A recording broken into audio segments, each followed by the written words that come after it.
Two brutal murders in two small towns, located hundreds of miles apart. The crimes seem random and unrelated. As investigators search for a motive, they make a startling discovery. Both murders are the work of a cunning crime ring. Local police and the FBI must untangle a web of lies to stop a dangerous gang that will kill a man for his identity.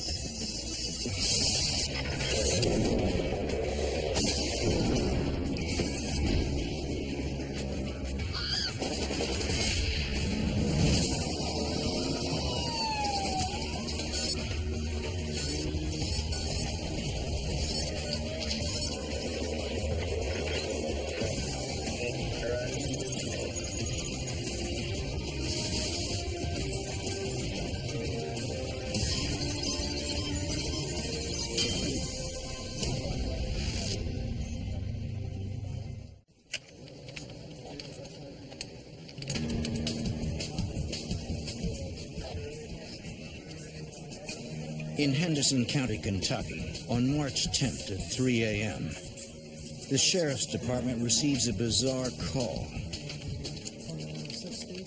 A man reports that a stranger is outside his home. The resident tells police that the stranger broke into his truck and is sitting in his driveway honking the horn repeatedly.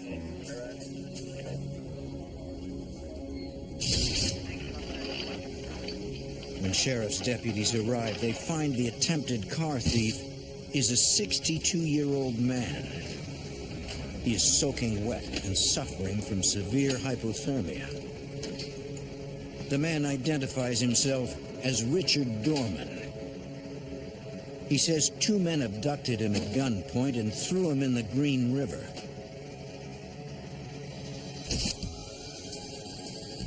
He tells police he broke into the truck to try and get someone to help him. Police take him to the hospital.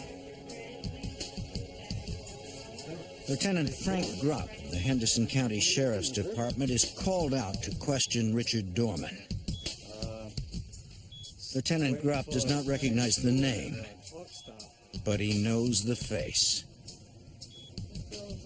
It's between 2 and 3 in the morning, and we converge at the hospital. As soon as I see the guy, he looks like the photograph. He's the guy in the photograph. The photo is from a bank surveillance camera. Gropp has been searching for the mysterious man in the photo for 4 weeks. Ever since he responded to an emergency call to a local farm. Farmer Jack Norris lived alone in Henderson, Kentucky. On February 3rd, Lieutenant Gropp made a gruesome discovery after a call from one of Norris's neighbors. When I got out there, deputies led me to a building adjacent to the victim's home. In the building that the victim had kept hay, it was a shed actually, open-faced. And the contents of the shed was hay from the floor to the top with a space to the left where you could walk. And over in that space was the victim's body. And at that point, we knew we had a murder. Jack Norris's body was covered with blood. It appeared he was beaten to death. Looked like something had punctured his back several times. There's a pickaxe up toward the entrance. Closer examination, we could see blood on the handle. Blood on the handle? On the pick itself.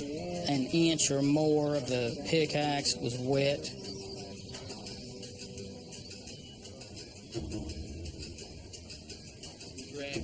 Deputies continued to search the area. Near a woodpile, Gropp found a pile of hay. Underneath are dried blood stains. Closer inspection, I could see blood splatter up and along the wood that was stacked there, which was telling me that was the actual point of impact. That's the scene of the crime right there.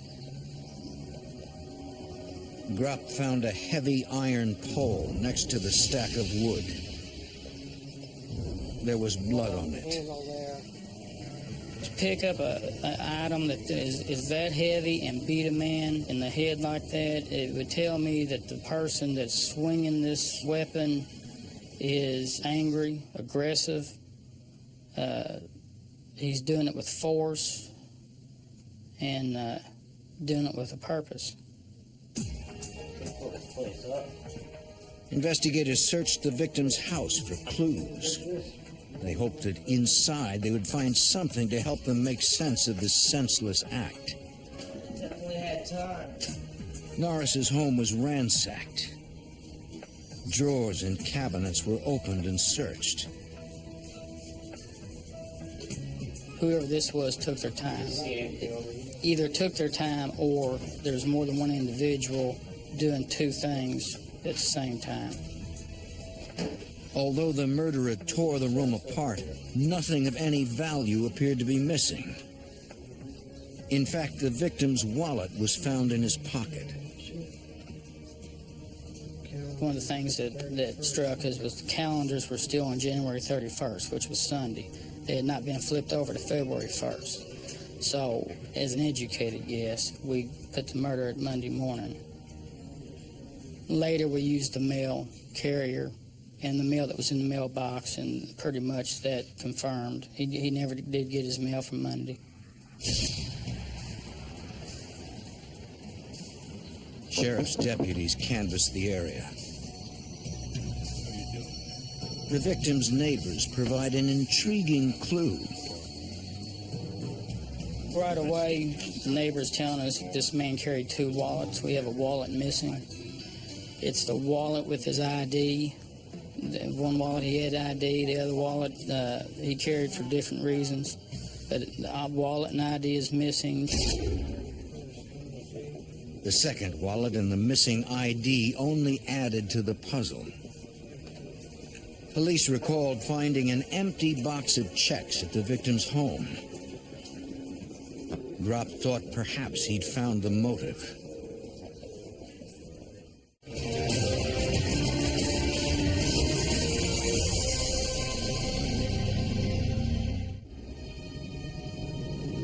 News of the Norris murder spreads quickly. Local residents were afraid. Who did this and why? For days, the Henderson County Sheriff's Office tried to unravel the crime, but nothing seemed to make sense. Then, suddenly, they got an unexpected break. A bank in Union County called with intriguing information.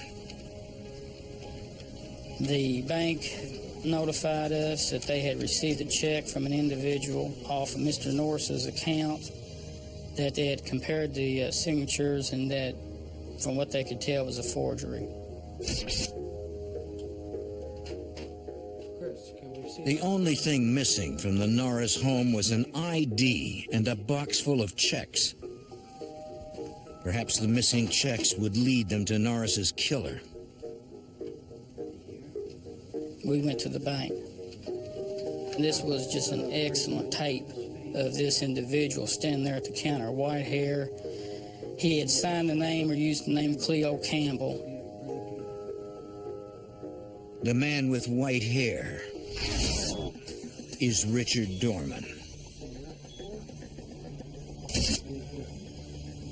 Hours after Jack Norris's murder, Dorman called himself Cleo Campbell and cashed a check on Norris's account for $1,100, almost the exact balance in the account.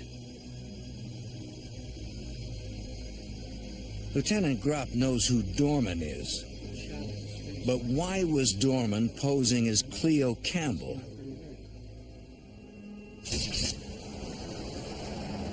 After the Norris robbery, when Gropp got the photo, he began searching for Campbell. We checked surrounding counties, for the person and the name, Cleo Campbell. There was no Cleo Campbell that met the description in the area. We go on the internet, we look up every Cleo Campbell that we can find nationwide. Investigators searched for the elusive Cleo Campbell for weeks, but nothing panned out. It was as if Campbell never existed. Then Grupp learned that Campbell was the name of a robbery victim in Alabama.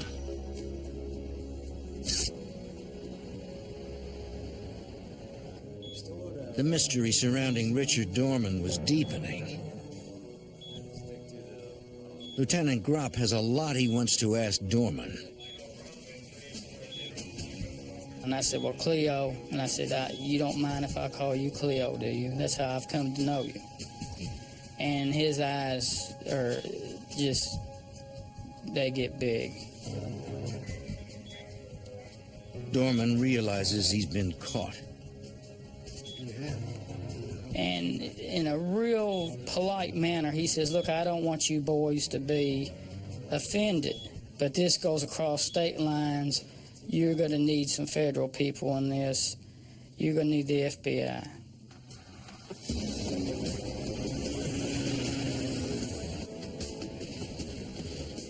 Lieutenant Grupp calls in the FBI. Special Agent Paul Pape is brought in to interview Richard Dorman.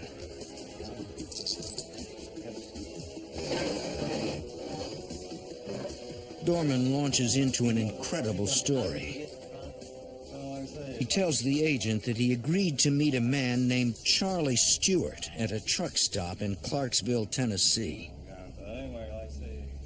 Charlie Stewart, according to Dorman, was the ringleader of this group that went around and stole checks and cashed checks and assumed other people's identities.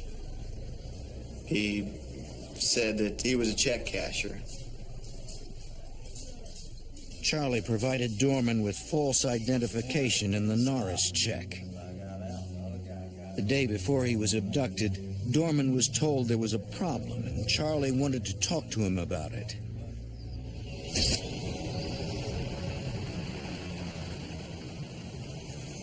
As he waited for Stewart, a young male came up to his car and said, are you Richard Dorman? And Dorman says, yeah, I am. What's it to you? And at that point, the young male lunged at Dorman and tried to start, he had a stun gun in his hand and was trying to stun him with his stun gun. Another older gentleman came around to Dorman's car and had a gun, a little Derringer, and pointed that right at Dorman. And at that point, Dorman, seeing the gun, stopped resisting and said, basically, what's this all about? And the older gentleman said, Charlie wants to see you.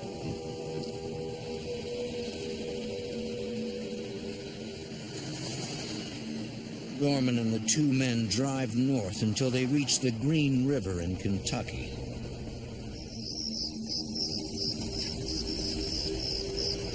So they pulled over on a dirt road there right next to the river, got Dorman out of the car, and went to the back of the trunk. They gave Dorman a cigarette. The older male said to Dorman that we got to take you to see Charlie, but before we do that, we need you to get into the trunk. Dorman had no choice. The two men demanded his wallet.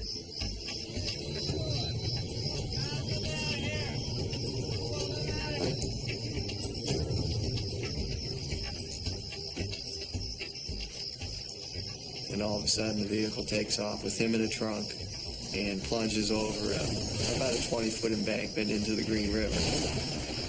When the vehicle hits the river, the trunk pops open. Dorman is able to swim out of the trunk before the car submerges. he grabs onto a log and drifts downstream probably 100, 200 yards. The abductors think at this time, well, he's either drowned or he's going to freeze to death because of the temperature of the water. Dorman tells agents he had never met the two men who tried to kill him, but he's certain they work for Charlie Stewart. Stewart is a man all too familiar to Lieutenant Gropp. Charlie Stewart is infamous in this area. He's well known. He's been involved in all sorts of different criminal activity. Charlie Stewart is a suspect in the murder of a farmer in Kentucky. And Stewart is also wanted in connection with a homicide in Alabama.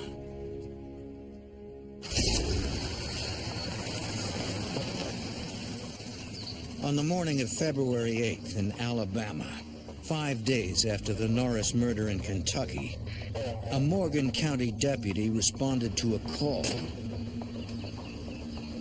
Someone abandoned a van at the old Gum Pond rock quarry. The front end of the vehicle was submerged. The deputy checked out the back. Inside, he found an old quilt, stacks of paperwork, and the body of a man. The victim's wrists were bound. His face was covered with duct tape. Body in the van at the rock quarry. He was not breathing. You could not see any chest movement at all. It was obvious that he was dead. Detective Terry Kelly is a criminal investigator with the Morgan County Sheriff's Office. When an officer comes across what appears to be especially a homicide, but any crime scene that can be processed for evidence, he observes what he can, backs off, calls the investigators, and we arrive and take the scene from there. Investigators secured the scene and waited for the forensic team to arrive.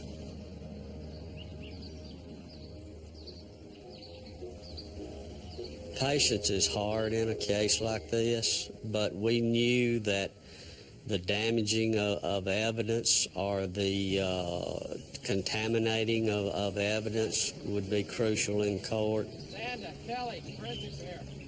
The forensic unit arrived at the rock quarry. The victim was a white male. He appeared to be in his late 40s or early 50s. The forensics persons started their processing of the scene, which is photographing, measuring, checking to see if they could observe any latent prints on the vehicle that would be worth processing. All right, let's see if we can get it open.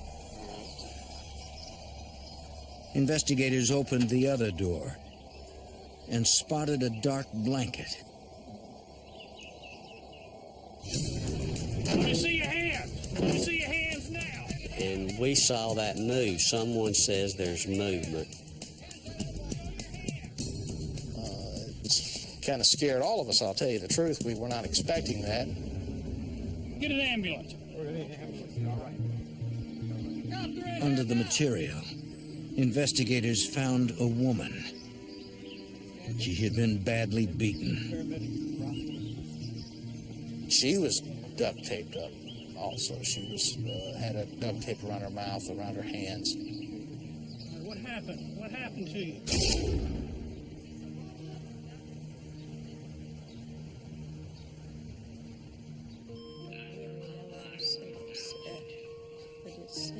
Police questioned the only survivor, Florence Nichols. She told them what happened.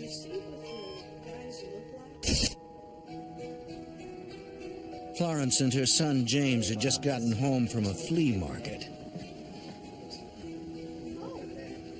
He was a businessman. You know, he had a little shop that it was kind of a mom and pop type gun trading and guitars and musical instruments.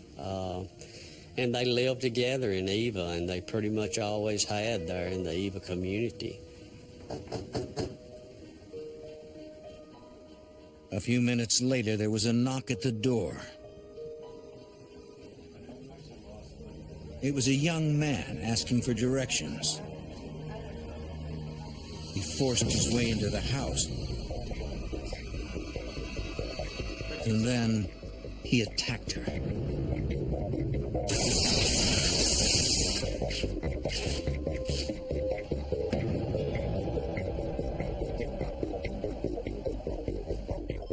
Just a swallow. I don't know much about But she tells investigators she heard a second man's voice. Did you hear their... As far as she could tell, he ran through the living room and down the hall where her son James was.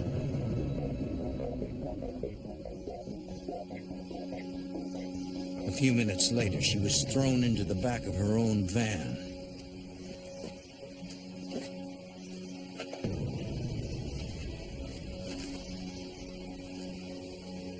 Something very heavy was thrown on top of her.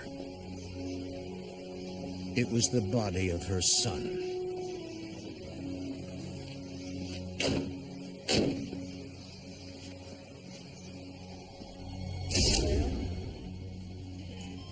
According to Florence, the van drove for a few minutes, then stopped.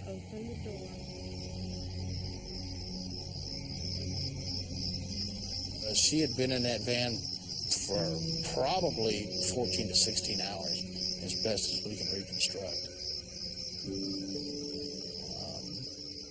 The whole time with her son, who was deceased on top of her, fearing for her own life. It had to have been horrendous. I'm amazed that she survived. She knew deep down that these people intended to kill her. I think she had no doubt in her mind. Florence Nichols described her attackers. The man who came to the door was young, late teens or early 20s. She didn't get a look at the other one. She had no idea why anybody would want to hurt her or her son.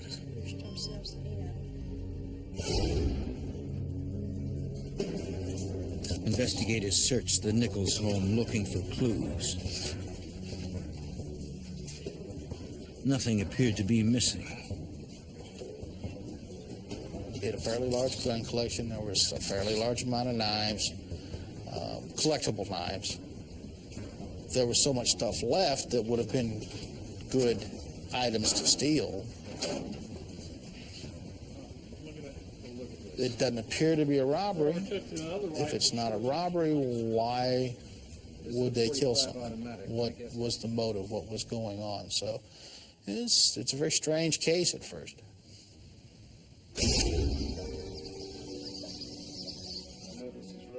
Investigators returned to the Nichols home.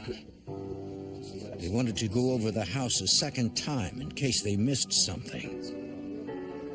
This time, Florence Nichols told them she carefully went through her belongings and discovered a few items were missing.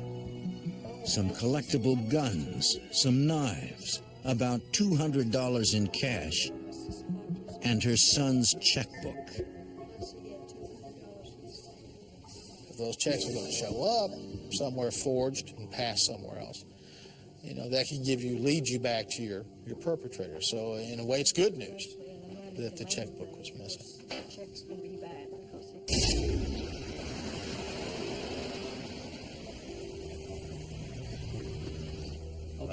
The FBI and police are now working 2 homicides and a string of robberies they suspect are linked to Charlie Stewart. There was an eerie parallel between the Alabama and the Kentucky murder cases.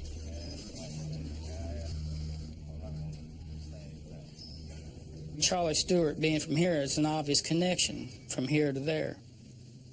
And the type of murder is the same. It appeared that the man in Alabama was murdered for his identification, and that fits what we're looking at. So at that point, we kind of focus on Charlie Stewart. When a case comes together, that's exciting. And when the pieces fell together like this, that was just, it was more than I could ask for. We felt that this was it. But to solve the puzzle, investigators must first find Charlie Stewart. Agents turn up the pressure on Dorman. Dorman begins to give the agents the details of Charlie Stewart and his deadly identity theft ring. Alan had been working with Stewart for a couple of 3 years. He was always provided with ID that at least appeared to be him or looked like him. He would walk into a bank very calmly, knowing he had a stolen check and sometimes a check of a dead man, and was passing that and wouldn't even break a sweat, not a nervous bone in his body. He was a pro. Ironically, Dorman himself was targeted by Stewart's deadly scam. When Stewart hired 2 men to kill Dorman, they took his wallet before they dumped his body.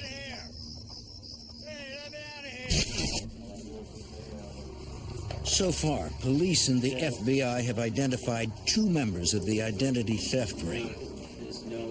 Richard Dorman is in custody. But the most dangerous one, suspected murderer Charlie Stewart, is still on the run, along with his unnamed accomplices. The FBI and police hope Dorman can lead them to the men, but target another victim.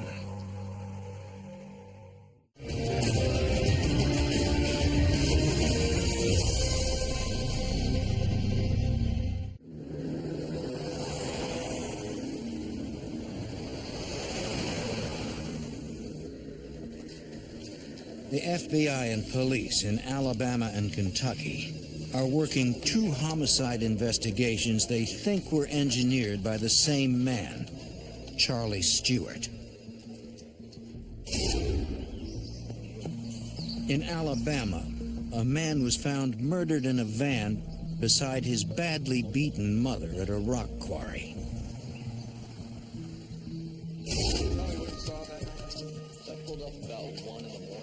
The night before the bodies were found, a deputy responded to a call at the rock quarry.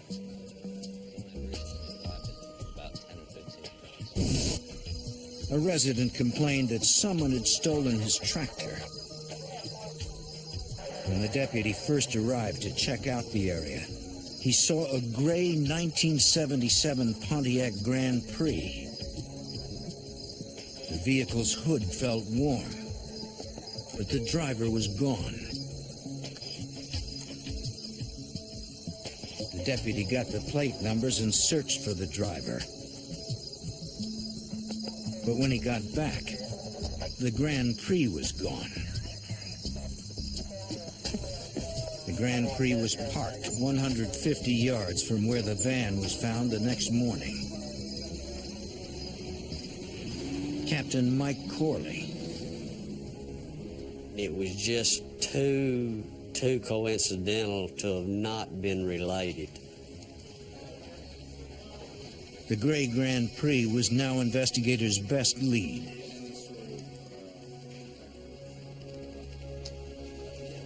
It was decided to put out what we call a bolo, or be on the lookout for this vehicle, this gray Pontiac.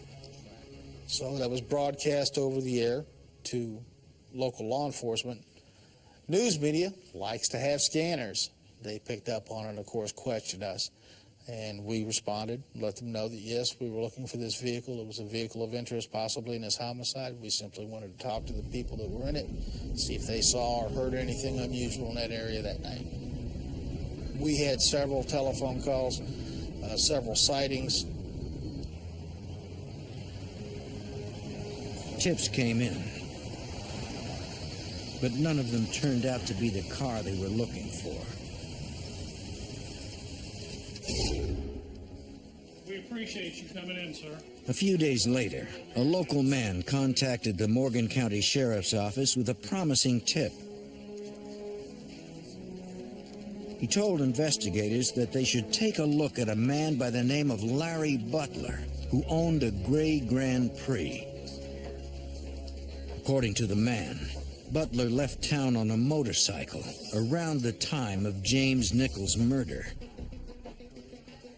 The Grand Prix had not been seen since.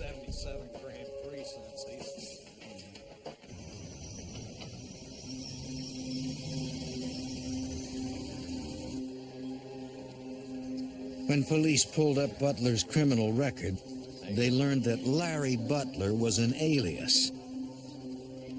His real name was Charlie Stewart. He has numerous aliases and a long, long criminal history. Burglaries, robberies, violent crimes, and a current warrant on him out of the state of Florida. When you see somebody with that kind of criminal history that suddenly disappears the night of a homicide, and nobody's heard from since, you know, I might be a little cynical as a law enforcement officer, but it makes you a little suspicious.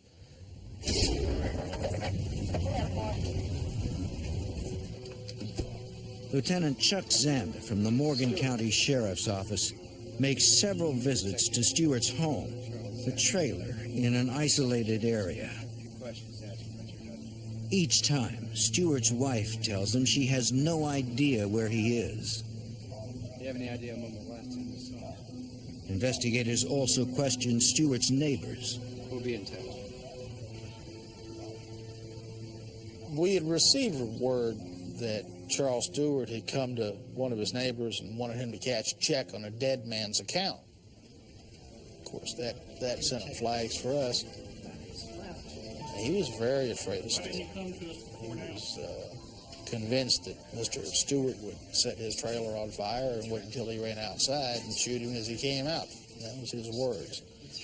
That's the kind of person he thought Stewart was. That's the reason I didn't come. The neighbor also tells investigators that the day before Nichols' murder, he saw Stewart in his Grand Prix with two other men.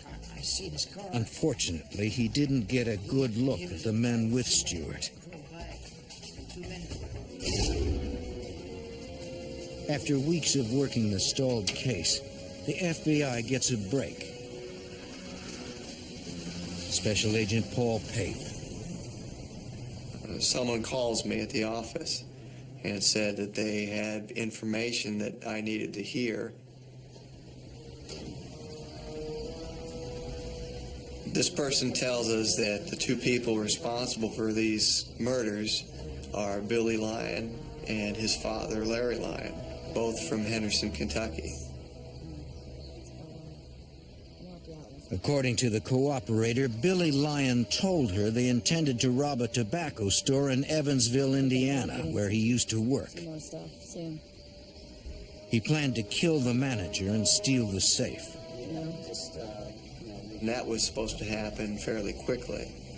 So with this information, a new sense of urgency is placed on a case where we not only have old murders, but now we have one that's pending. So we have to act immediately on it.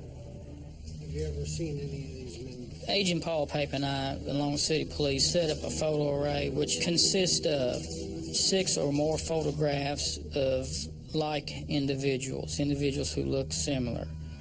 And we show that to Dorman. Dorman quickly picks Larry Lyon and his son, 18-year-old Billy Lyon, out of the photo array.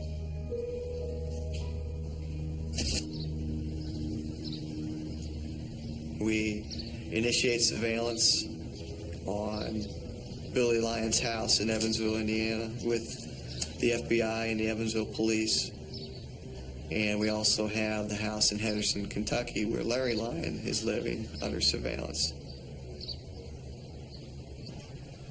There he is. There he is. Billy Lyon leaves his house and heads toward Henderson, where his father lives. Let's go, guys. Go. So at this point, we have to make a decision.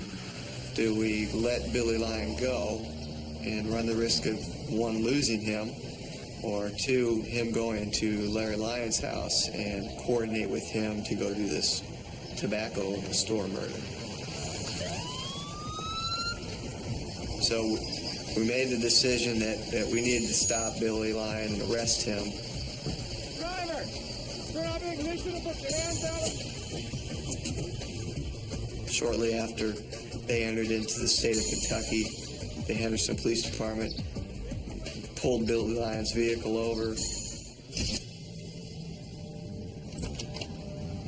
As Billy is being questioned, Henderson deputies maintain surveillance on his father's residence.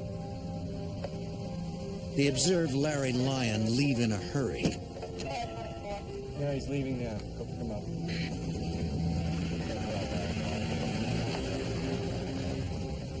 Authorities fear Lyon has heard about his son being arrested and that he's trying to make a run for it.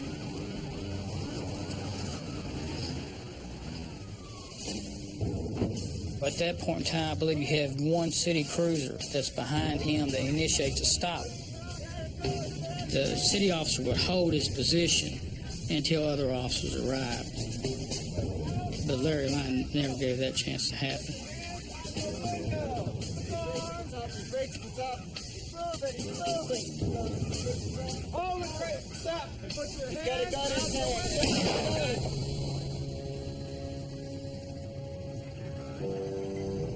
Larry Lyon is rushed to a hospital in Evansville, where he dies of a self-inflicted gunshot wound. At the Evansville police station, Special Agent Pape continues to question Billy Lyon. I don't understand why you would just... My thought is if I tell him that his father just killed himself, that will be the end of the interview, understandably. So I didn't tell him about his father at that point. I continued with the interview. At first it was almost like pulling teeth to try to get him to say anything. And he really opened up when I told him that I knew Charlie Stewart was behind this, and that, you know, he was responsible for, at least in part, in telling you and Larry to go ahead and commit these murders. And first thing that Billy said to me was, Charlie Stewart's a psycho. And he proceeded to tell us about the Jack Norris murder and the Nichols murder in Alabama and the kidnapping of Dorman and putting him into the river. He laid all the guilt on Stewart, that Stewart was directing them to do that. Billy Lyon tells Special Agent Pape that Stewart will be impossible to catch. He's smart. He knows how to survive in the wilderness, and he's extremely dangerous.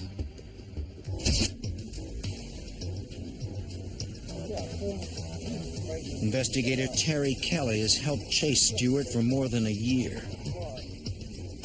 He supposedly had money stashed in several different locations that he could keep running to. He was excellent in the woods and able to hide out. A master of disguise. And Mr. Stewart was very good at changing his appearance. A combined task force of FBI agents and local law enforcement raid Stewart's trailer.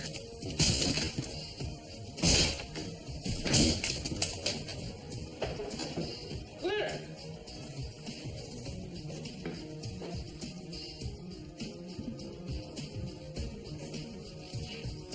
We didn't find any evidence on the murders, but we did find a lot of interesting things. He had cut a hole in the bottom of his house trailer where he could get out the back.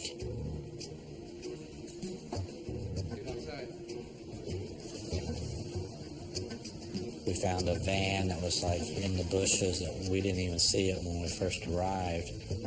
But it had like a telephone wire out there where we could have communications back to his house trailer. Clear, clear, clear.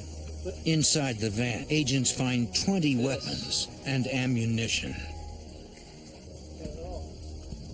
He could have used it as a bunker and held off people for a long time.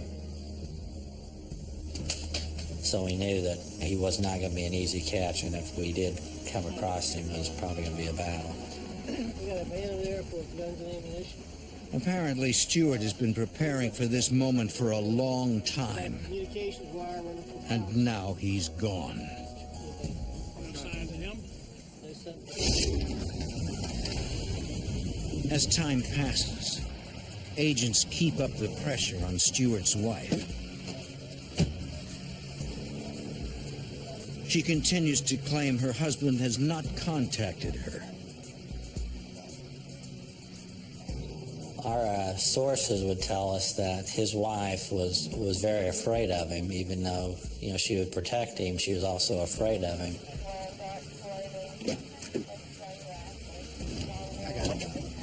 Months pass. There is no sign of Stewart. It is frustrating. It's very frustrating. You work as hard as you can, you develop leads as fast as you can, you look everywhere you can think of looking.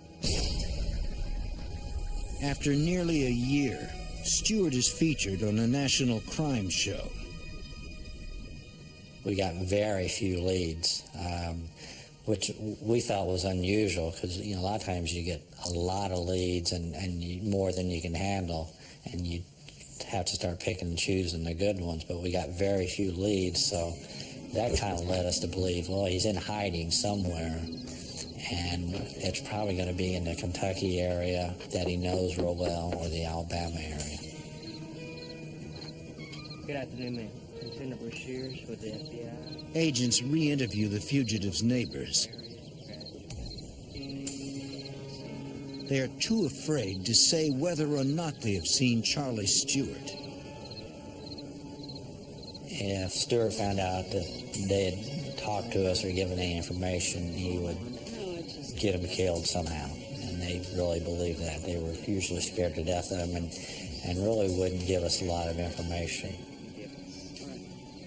As time went on and as I kind of were able to develop a little rapport with a few of the people, they started cooperating a little bit, and they realized that as scared as they were, they're probably better off getting him captured than having him out in the loose. Do you know what day it was? Slowly, Stewart's neighbors begin to give agents information. That's all you got. Find out that his wife had bought like a sleeping bag and was buying some clothes that were too big for her kids. She bought size 11 boots, and none of her kids wore size 11, you know, or she had maybe a 14-year-old, but I was pretty sure his feet weren't that big.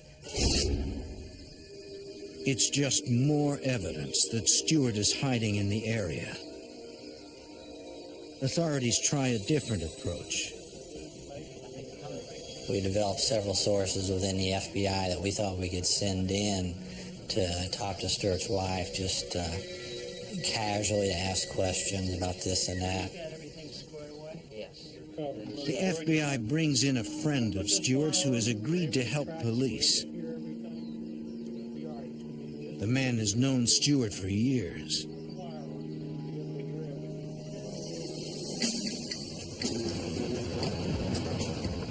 He agrees to wear a wire so agents can listen in on his conversation with Stewart's wife.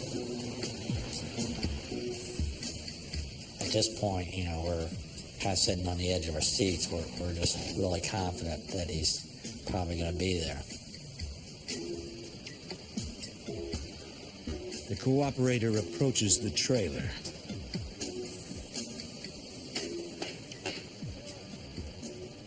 The source went in, nobody was there. He knocked on the door, didn't see anything, and he had to walk back down the dirt road to get back to his car. And then as he gets in his car, he looks in his rearview mirror and he thought he saw someone back at the trailer. And he thought it was Charlie Stewart, and he looked around and he didn't see the person again. And he's telling us, I'm sure I saw Stewart up a trailer. Says I just got a quick glimpse, but when I turned around, it wasn't there. But I'm pretty sure I saw him up there.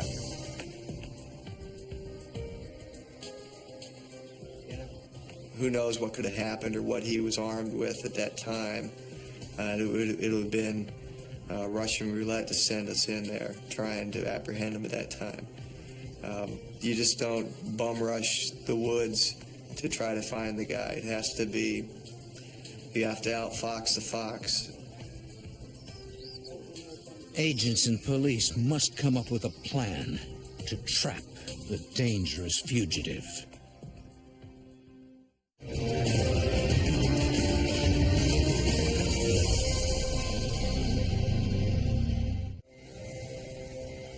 Fugitive Charles Stewart is wanted for bank fraud, kidnapping, murder for hire, and murder. And if you're looking for The FBI and Alabama authorities believe he is hiding out in the dense woods behind his home.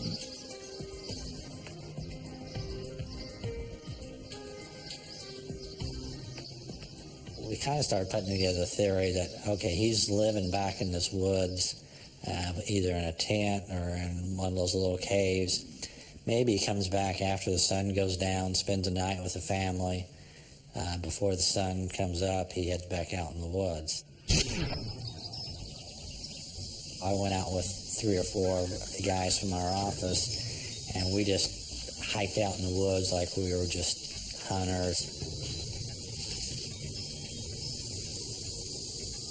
When the agents find evidence Stewart's hiding in the woods, Chuck Zand and Terry Kelly from the Morgan County Sheriff's Office bring in a canine unit to track Stewart down. I'd been looking for Charlie Stewart for approximately a year by now. Just put a lot of hours in it, and nothing was really coming up to where I was finding him. So I wasn't real optimistic, or I probably would have taken more people with me. Not far from the trailer, the dogs pick up a scent. Dogs hit a hot track, and they hit it hard, and they hit it fast, almost immediately. And the chase was on. And the dogs immediately took us to a tree and were barking up a tree, which kind of made us a little scared, thinking he might be in the tree, and we saw a deer stand.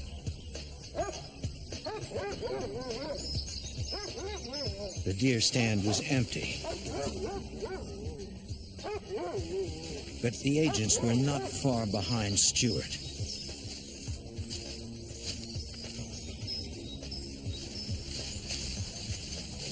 The dogs follow the scent down a ravine to a creek. We got down a little ways, and the dogs found a cave. We kind of backed off a little bit because we didn't know what was in the cave. Dogs went in the cave, come back out, but it wasn't real deep, and with our flashlights and things we had, we were able to see if there was food, fresh food, the sleeping bag, other camping supplies.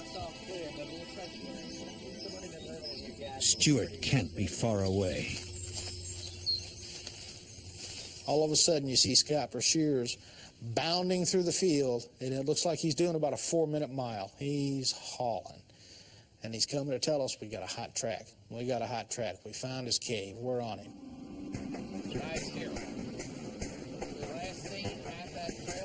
As quick as I could, I called, and I got a roll call of everybody that was in service that day. I called for the air unit. I began to get things in place. We had state police responding, some of the local police officers from the local cities, and the sheriff's office trying to establish a perimeter around this 2 by 5 mile wooded area. You know, I probably had between 20 and 30 officers out there.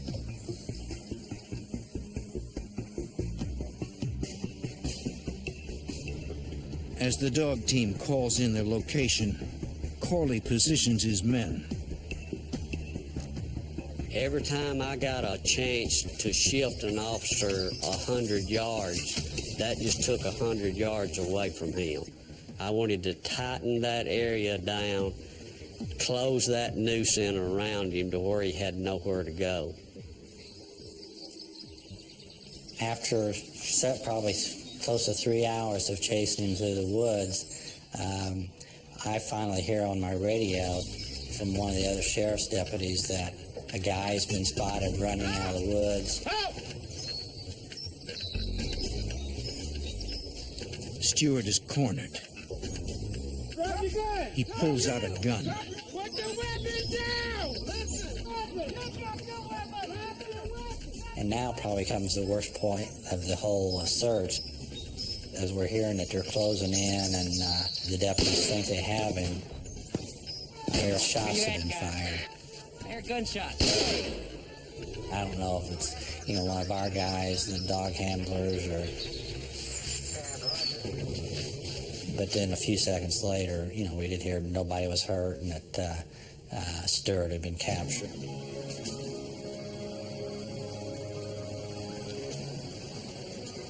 The chase was over. A long, long chase was over. Chase had started almost a year and a half before. Charlie was a scary man. There was a coldness in his eyes, a very, very scary coldness. I'm glad, very glad he was in custody. Very glad.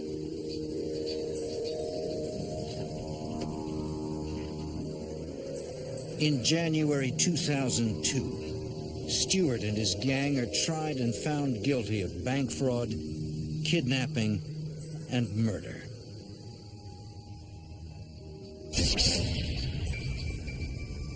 Richard Dorman receives a life sentence for his role in the crimes. Billy Lyon is also sentenced to life. Charles Lewis Stewart is convicted on all counts. He is sentenced to life in prison without the possibility of parole. Authorities believe Charlie Stewart masterminded the entire operation.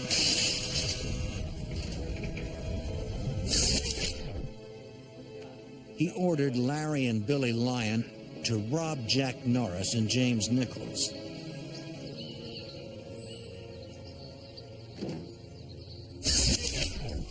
He then handed off the victims' stolen IDs and checkbooks to Richard Dorman, the fourth member of the gang, so he could clean out their bank accounts. Stewart chose his victims carefully, based on the resemblance to Dorman. It's a disturbing scenario. Two innocent men are dead, simply because of the way they looked. The unrelenting investigation by local police and federal agents put this ring of killers and thieves behind bars forever.